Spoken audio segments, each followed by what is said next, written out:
The no-key detected error on your 2018-2021 Lincoln Navigator can prevent you from starting the vehicle, even with a functional key fob.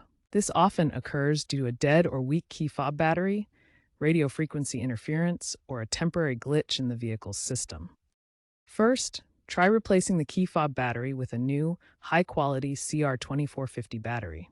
Ensure the battery is installed correctly, observing the proper polarity. If the issue persists after replacing the battery, proceed to the bypass method. If replacing the battery doesn't solve the problem, you can use the backup starting procedure. Locate the steering column. Hold the key fob up to the steering column, specifically aligning the fob with the designated spot for keyless starting.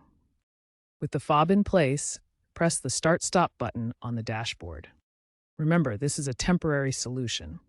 After starting, schedule an appointment with a dealership or qualified mechanic to diagnose the underlying cause of the no-key detected issue and prevent future occurrences.